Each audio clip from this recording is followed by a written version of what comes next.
नमस्ते दोस्तों, आपके अपने YouTube channel M achiever official पे आप सभी का एक बार फिर से स्वागत है। हमारी डिपार्टमेंट पोस्टमार्टम सीरीज में हमने एक एक करके हर विभाग की कुंडली खंगाली और उसकी कड़ियां खोली। लेकिन उस सीरीज के दौरान बहुत से दोस्तों के मन में एक बड़ा डाउट बार बार आ रहा था कि आखिर ये सामान्य चयन और विशेष चयन का क्या सीन है। विज्ञापन में ये दो अलग अलग टेबल क्यों दी गई हैं? तो दोस्तों, आज का ये धमाकेदार वीडियो आपके इसी कंफ्यूजन को जड़ से खत्म करने के लिए हाजिर है। आज हम पोस्टमार्टम करेंगे इन दो तकनीकी शब्दों का, ताकि प्रेफरेंस फॉर्म भरते समय आपसे कोई भी चूक ना हो। चलिए शुरू करते हैं आज का असली पोस्टमार्टम। सामान्य चयन, जनरल सिलेक्शन, फ्रेश सीटों का गणित।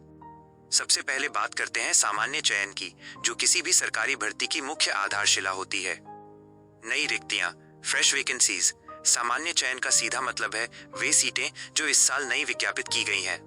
ये फ्रेश सीटें होती हैं जो विभाग में वर्तमान में खाली पदों के आधार पर निकाली जाती हैं। सबके लिए खुला द्वार। इसमें सभी श्रेणियों OUR, OBC, SC, ST, EWS के छात्र अपनी अपनी निर्धारित सीटों पर आवेदन कर सकते हैं। अगर आप जनरल UR कैंडिडेट हैं तो आपके लिए मुख्य रूप से यही टेबल सबसे ज्यादा मायने रखती है। मेरिट का असली खेल। सामान्य चयन में कंपटीशन सीधा और कड़ा होता है। यहाँ हर कैटेगरी का छात्र अपनी मेरिट, कैटेगरी रैंक और ओवरऑल कट ऑफ के हिसाब से अपनी जगह पक्की करता है। पदों की प्रकृति। विज्ञापन के अनुसार सामान्य चयन की सीटें अक्सर स्थायी या अस्थायी दोनों प्रकृति की हो सकती हैं, जो नियमानुसार प्रोबेशन पीरियड पूरा होने के बाद पूर्णतः स्थायी कर दी जाती हैं।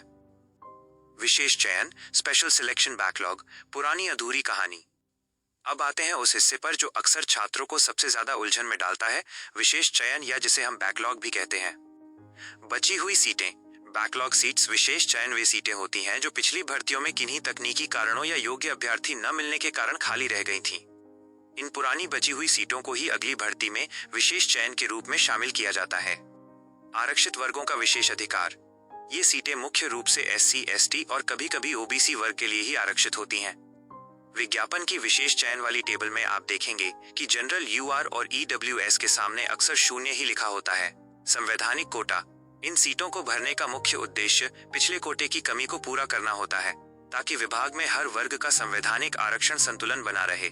जनरल EWS पर प्रतिबंध। जनरल और EWS कैटेगरी के छात्र इन विशेष चयन वाली सीटों पर दावा नहीं कर सकते, भले ही उनके परीक्षा में कितने भी ज्यादा नंबर क्यों न हो। Double benefit. डबल बेनिफिट, किसे मिलेगी सरकारी मलाई? असली खेल यहाँ शुरू होता है कि इस पूरे सिस्टम से सबसे ज्यादा फायदा और लॉटरी किसकी लगने वाली है। SC, ST और OBC का जैकपॉट। अगर आप इन आरक्षित श्रेणियों से आते हैं तो ये भर्ती आपके लिए किसी बड़े अवसर से कम नहीं है। आपको यहाँ सीटों का दोहरा लाभ मिलता है। दोहरी फाइट का मौका। आप सामान्य चयन की अपनी कैटेगरी वाली सीटों पर तो मेरिट के हिसाब से फाइट करेंगे ही, साथ ही विशेष चयन की वे एक्स्ट्रा सीटें भी सिर्फ आपकी ही कैटेगरी के लिए रिजर्व हैं। कम मेरिट पर सिलेक्शन का चांस। चूंकि विशेष चयन में केवल एक विशेष वर्ग के बीच ही मुकाबला सीमित होता है, इसलिए अक्सर देखा गया है कि इन बैकलॉग सीटों पर कट ऑफ सामान्य चयन के मुकाबले काफी नीचे चली जाती है। सिलेक्शन की डबल सुरक्षा। आपके पास दो रास्ते हैं।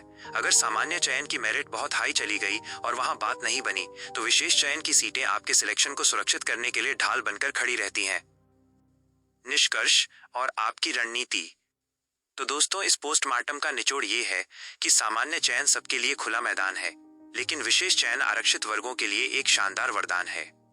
प्रेफरेंस भरते समय हमेशा इस बात का ध्यान रखें कि आपकी कैटेगरी के लिए किस विभाग में विशेष चयन की सीटें ज्यादा हैं, क्योंकि वहां आपके सरकारी बाबू बनने की संभावना दोगुनी हो जाती है। अब मैं आपसे पूछना चाहता हूं, क्या अब आपको इन दोनों के बीच का अंतर एकदम शीशे की तरह साफ हो गया है, या आपके मन में अभी भी विभागों के आरक्षण, जिला आवंटन या फाइनल मेरिट को लेकर कोई सवाल बचा है?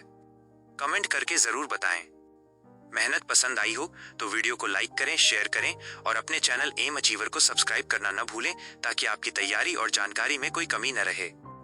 धन्यवाद और जय हिंद।